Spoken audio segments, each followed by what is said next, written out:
There you questions. go. Cool. Yeah. Sounds Yeah. good. Hey everyone, It is. we have Zan and Shikai here. They'll be doing a talk on off-chain incentives for building communities and driving more network participation. I'll let you guys take it from here. Cool. Okay. Are we live? Yes, we're live. I think we're live. Awesome. Yes, Hi. yes. Okay, that's good. Yeah. Hi. Awesome. So I guess before we dive in, everyone, thank you for joining me today. I am Zan. I'm a growth partner at Blockstack PDC, as well as starting a new. Okay, cool. Looks like folks can hear us. It's always a good start. As I'm also starting a new company in the Blockstack ecosystem. It's going to be an independent venture in Hong Kong. Going to play a big role in stacks mining and proof of transfer. With me today is Shikai, the COO of Longhash Ventures. How are you doing, Shikai? How's the weekend? Fantastic. Always a good time to catch some rest so that we can start off Monday morning with a bang right now. Amen. Amen. Well, awesome. So today we're talking about on-chain and off-chain incentives, and I'm really excited for this talk because kind of when we were prepping for this, it was actually kind of hard for Shikai and I not to just like get right into the talk probably or the conversation.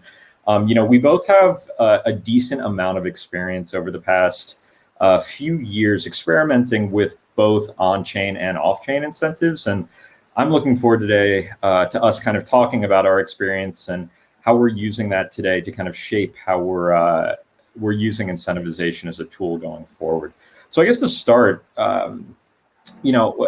especially when talking about community building, developer growth, Shikai, how do you define community building? What is the community when it comes to a crypto project? Yeah, exactly. I think that is pretty much the very first question every project or every like kind of ecosystem needs to think about, right? Like to you, what is the kind of community that you want to build? And to every project, every ecosystem, it can be slightly different, right? Some people want to prioritize the developer community and making sure like open source developers are like building all sorts of apps on it. Some projects may be prioritizing users so that it can incentivize like value of the whole underlying assets, or it could be investors as well, or even just the general public to get some branding, or even enterprises if that's what you're going after. So it's kind of like depends on you. But what's important is to know what are the niches, the priorities in these niches that you're going for, and what's the value proposition that you want to bring to them and them to you. With what you've seen at Longhash, I very much agree with you in that the community can be all of those different things. But from what I've seen, it's not necessarily that projects get to choose from this set and can just say, we want investors to be the community we're targeting now. From what you've seen, have you seen any sort of trends in terms of more successful projects have started with targeting one type of community before moving on to another? Have they kind of gone after all at the same time? Yeah, I think it kind of depends on which layer you're building on, and I presume maybe we can start with like the basics, right? Like let's say you're launching a new protocol, and I mean we do see quite a few different examples, but I'm going to focus on the ones that the partners that I've been working with, because I think those are clearer. Right. So typically, I think the value of the network needs to be accrued when there are sufficient users. So it's more like figure out who are the first users of the protocol, right? Well, I mean, in Bitcoin, it's kind of like, well, anybody who wants to like use Bitcoin and transact in Bitcoin, like that's it, right? And as long as you have the miners there, as long as you have the people who want to use Bitcoin, then it'll be fine. But for something like Ethereum or like the partners we're working with, like Polkadot or Zilliqa and nowadays Algorand, it's a bit more complex than that because the value of the network in a lot of cases depends on the actual applications that are built on top of them. In Polkadot's case, people who want to build their own blockchains and then secure that with the Polkadot relay chain. And Algorand is a more conventional like that model. So often for them, typically you want to bootstrap it with a sufficient number of developers. So that should be the first user base. But the nuance is that in order to get there and to actually launch the network in the first place, you first need some funding, because unless you can bootstrap the whole building process, you do need additional capital. And unless you go with like some public fundraising, a combination of public fundraising and also VC or institutional funding. So those end up being your first users. And so there's a need to make sure that although you are first engaging the investors and let's say public crowdfunding, those are the people who actually understand what you're trying to build and are aligned with your longer term vision of attracting these like use cases and like growing in terms of value and functionality. Yeah, I very, very much agree, and agree from a place of experience too. You know, what I think, the one thing I think is interesting about that kind of roadmap or general mental model for thinking about how to initially create and then bootstrap and try and find some success for a new protocol is definitely what we saw. I think a lot of projects, including Blockstack, follow in 2017. I mean, we were a little different. We kind of initially raised capital through going through Y Combinator, versus kind of an ICO. But it was that idea of your initial users are your investors. You're trying to find really good investors who can kind of give you an advantage in the space. And immediately after, my first 2 years was targeting developers. What I think is so interesting now, though, is that model seems to be completely shifting with what we're seeing in DeFi today. Kind of this, we had the ICO boom in 2017. History doesn't repeat, but it does rhyme. And so today, you've talked to me a little bit about this concept of this is kind of moving towards invest without investing. And I think there's still a lot of work to be done in this world, especially around aligning speculative activity with actual long-term value add. But can you talk a little bit about how this is maybe changing the consideration for protocols as well as kind of how they see their community? Yeah, for sure. So the like you said, we talked about like the major trend, like all we can see, like, when you talk about staking, when you talk about like actual liquidity mining and so on, the common trend we see is they want to get users on and put their assets within the platform or within whatever use case it is. But you don't want to be liquidating it. So I think this is one of the major differences with the ICO, right? Where like in the ICO, you actually have to buy the tokens. You give up your Bitcoin, you give up your ETH. And in a way that kind of, although you might get some additional functionality, but it's also kind of a little bit zero sum for the underlying protocol, because once you give it to them, they can do whatever they want with it. There's no much difference. Whereas if you lock it up, if you put it to use in liquidity, it kind of directly adds the underlying value, because then this liquidity can be put to use, or the staking actually reduces the circulating supply and therefore kind of like creates some sort of scarcity. So I mean, we're familiar with the cases of like earning some sort of governance tokens and then staking those. I would like to also maybe give some exposure to some mechanisms on Polkadot, for example, where in order to distribute their native tokens, because on Polkadot you will be like creating your own blockchain essentially as a parachain or as your own substrate-based chain. In order to bootstrap the distribution of those tokens, you could be also locking your dots on or ETH or any other crypto essentially on a separate smart contract. And if you lock it to signal your commitment or your interest, then they distribute the native tokens to you. Or in the case of like parachain auctions, where I want to use the kind of the resources on Polkadot, I also lock up a certain number of dots, and then I may get rewarded with the native tokens as well if I participate in an auction, for example. So all these have the common thread of like I can go long on my original asset, which I believe in, and at the same time I can participate in these rewards. And all of this is actually bringing value back to my initial asset, the underlying ETH or dots and so on, for that long-term alignment of interests. So I think that's where the space is evolving at. It's a fantastic direction. Yeah, absolutely. And the one other thing I'd add too is you're starting to see a lot of projects kind of get rid of the antiquated community idea of investor and just make that anyone that wants to do anything with them.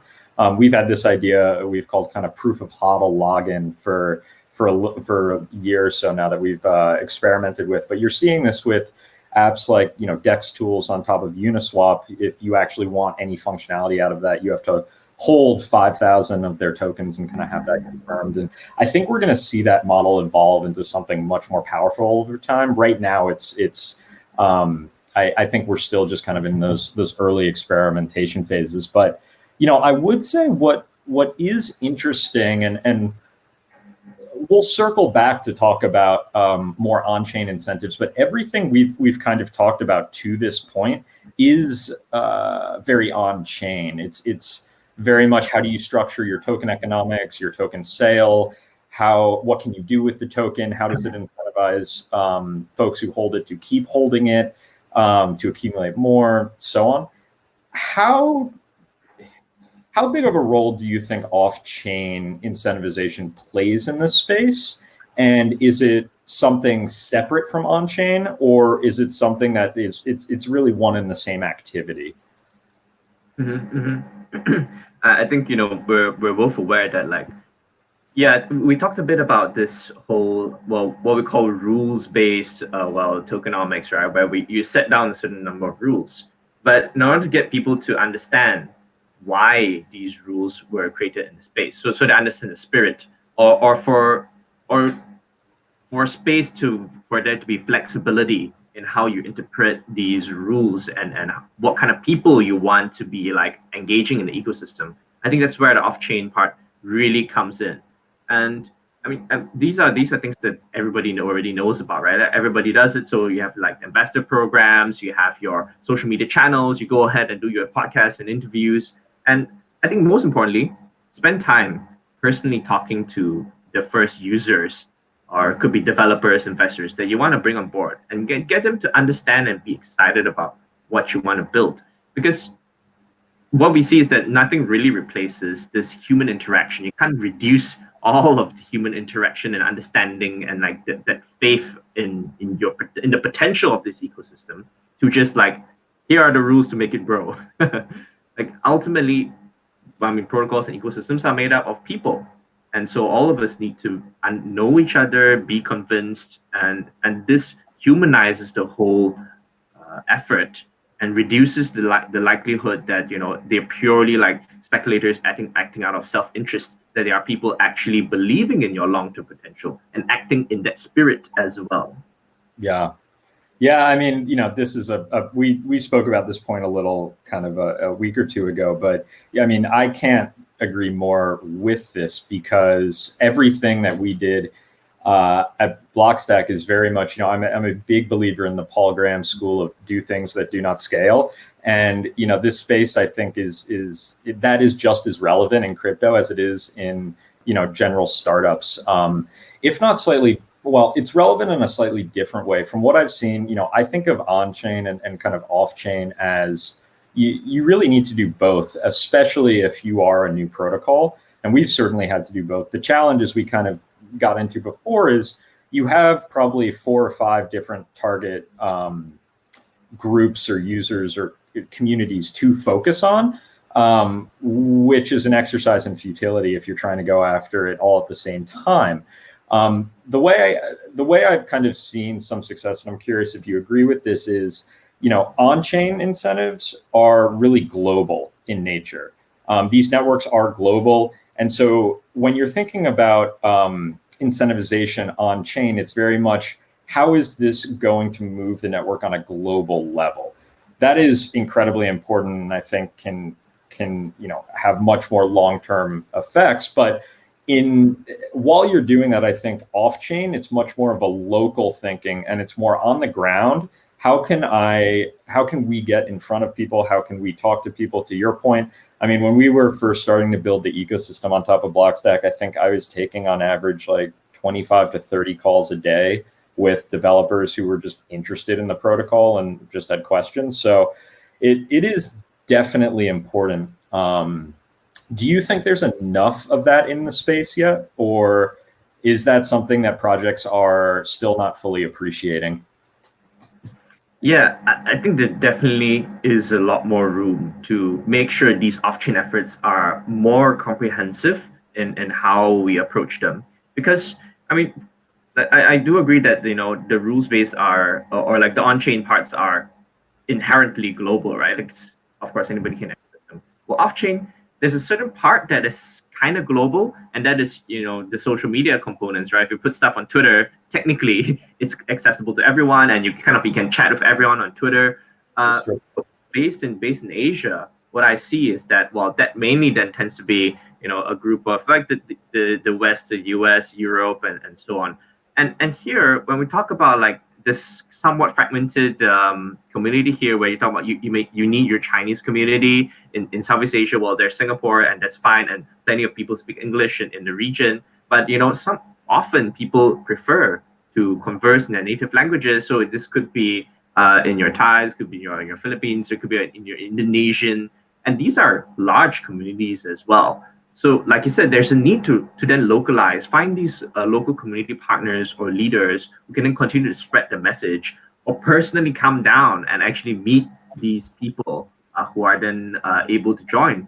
Like I remember when Polkadot, Gavin was doing this whole tour, and he came down to every single country. He went to China, he came down to Singapore as well, and he was personally talking to developers to then bounce some ideas off, and also of course indirectly invite them to join the Polkadot ecosystem. And this was super effective, and like part of it was also contributing to the Polkadot ecosystem, because just from the devs asking questions and giving feedback, actually one of the new concepts was born, which is the whole idea of the pay-as-you-go blockchains, the Parathread. So there is a need for this like direct, localized, personal engagement to complement and amplify the efforts or the power of those incentives on chain. Yeah, no, I definitely agree. It's you're not going to be successful unless you have the right on chain, but the right on chain, it's kind of if you don't do the localized approach, it can be a little bit of a build it and they will come, which does not actually work out that way. To circle back to on chain briefly, so if off chain really is about these hyper local communities in some cases. On chain, we've talked a little bit about some of the new things we're seeing there, the liquidity mining, staking inflation rewards. In the case of Blockstack, stacking, earning Bitcoin, holding Stacks tokens, as well as kind of lock drops. Where do you kind of see that going, specifically in the vein of kind of allowing projects to use that for much longer term sustainable funding of projects that can potentially be very successful? Mm-hmm, mm-hmm.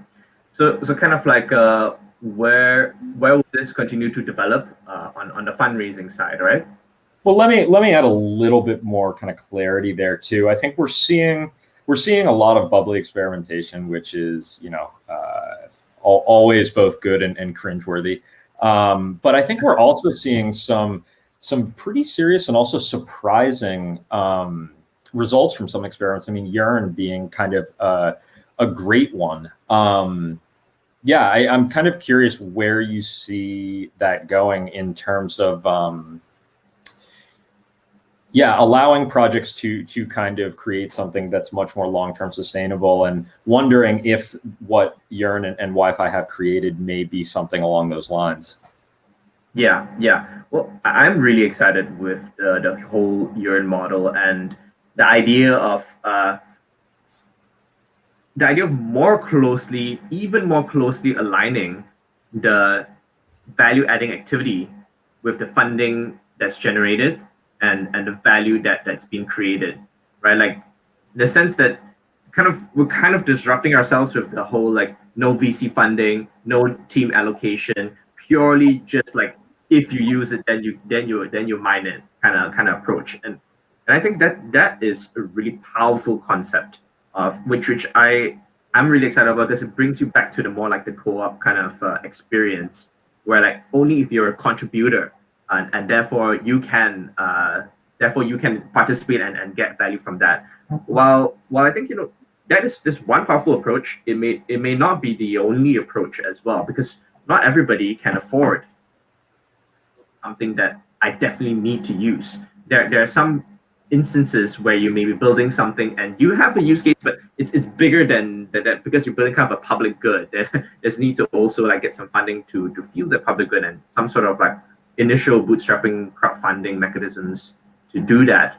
But certainly having this spectrum now, when we only had like I need funding before I can do it, and once I launch it, all these people who came in early get rewarded. Versus like the other complete other side, which I see is Yearn today, where like no sort of pre-distribution, completely bootstrapped, and you can only earn it by using it, and everybody that falls in between. It gives new dimensions or new possibilities for everybody who wants to build anything that's useful to tap into all these mechanisms in combination or one or the other. What's kind of the biggest way that that's changing Longhash's business in kind of the next 5 years? And where do you, on that spectrum between Yearn and kind of traditional financing, do you see yourselves falling? Yeah, absolutely. So at Longhash, we actually invest in startups as well, and then we accelerate them through our program. And so, if we talk about like investing, then we're kind of like on the whole VC side and all, right? Which we should like nowadays it's kind of getting out of fashion. And so when we see this part and realize that okay, now good projects that have a lot of potential strategic users have the alternative to just bypass all of that. They may not even need us. But at the same time, it's not like we're not adding value to the teams. So what we're moving towards then is more of a hybrid approach where, of course, certain teams need funding, but it's important that it is not just the speculative funding where like, I want to put money in because I know you're going to like get big and therefore I'm going to get my returns. It's about like, I want to put money in because I know I can be of strategic value, especially in your early stage and maybe in your early growth stage, right? So we're becoming more of this like hands-on activist approach where like, for example, we invest in Polkadot and then we're able to then use it for the staking. So we help secure the network. We can then use it for lock drops to support the new projects coming up. We can use it to in governance voting, of course, and like participating in the parachain auctions. And then in the specific teams as well, we may be like working with them on the early strategy, the tokenomics, making those introductions, which are all these like typical accelerated activities which are off-chain, and complement those with like skin in the game on-chain activities. And this kind of a more comprehensive approach is what I think all the investors and accelerators will be pressured to move towards, because there's going to be less and less room for purely speculative investments. Yeah, I love that, and have been a big believer in that for some time. And it's actually just it makes a lot of sense, and I think it's very true that you speaking from the investor side, I think you really mirror the exact same answer on the kind of protocol founder project side. We've talked about on-chain and off-chain, but in reality, there's kind of a spectrum between, and what we're seeing today is projects experimenting with a mix of both on-chain and off-chain to try and accomplish the goals that they want, and kind of trying to kind of get that balance, I think. Do you see that shifting when it comes to incentivization now? It seems to be shifting more on chain, and it seems like investors like yourselves are similarly taking advantage of that and kind of saying where on this spectrum can I be? Do you think the days of this space kind of raising VC funding are slowly behind it, more and more at least?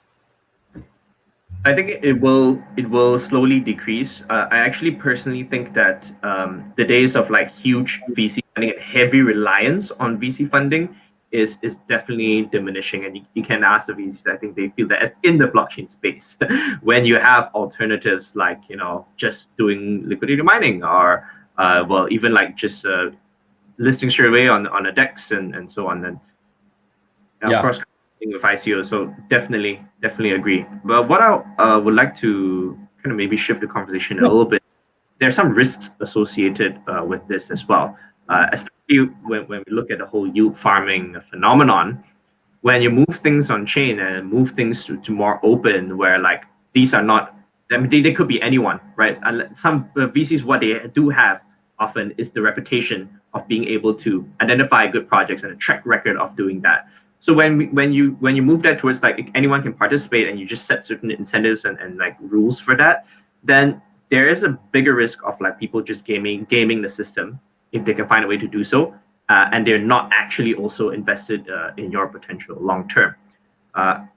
And this is somewhat like less of a risk in the more discretion based, where like you can get to know the person and they prove to you through the actions over time that they are aligned with you. This is kind of like just gotta set it. And if people find out loopholes and exploits, well, if you didn't design it properly, you're kind of screwed.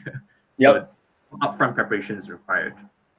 No, that makes sense. Do you think that ends up, though, as time goes on, we've already seen this to some degree, folks who have created, quality protocols or quality projects that the space has learned a lot from and then have gone on to do more, there does seem to be, you still get different forms of signals for reputation in the space, even if it's not kind of the big old traditional ones of where you went to school and what VC firm you work at. Yeah, absolutely. I mean, as you can see, in the DeFi space, very clear if somebody audits your code and sees MC, or you know people who are like actually contributing in your forums, in your governance, and they're giving you feedback, and then like they make their Twitter handles known, then like all this is perfectly fine. What I mean is that when you open up to the long tail, and there are those which are like they just want to participate on chain and they want to remain anonymous, just interacting with the rules of the protocol, then there's a lot of there needs to be some care put into that, and I know people do put a lot of care, right? Because I mean, you would like engage Gauntlet, for example, to then like do some simulations or block science for similar work, to make sure that even if they just only act purely out of self-interest, and even if they try to act maliciously, they still contribute to the overall value of the ecosystem. And that's just very hard to do. I think if we can accomplish that, that will be the ideal, right? Absolutely. We have a phrase that we started using probably almost 2 years ago now that it's called "can't be evil," and it's the exact same idea. Google forever had "don't be evil." We think a much better version of that is "can't be," and in two ways. One, where the creators and anyone on the network, even if they want to be evil, they have no ability to do so, and creating incentives such that a bad actor acting in their own complete self-interest is going to add value to that network. No, I think that's a fantastic way to kind of wrap it up. So with that, Shikai, thank you for your time. I hope everyone enjoyed the conversation, and feel free to reach out.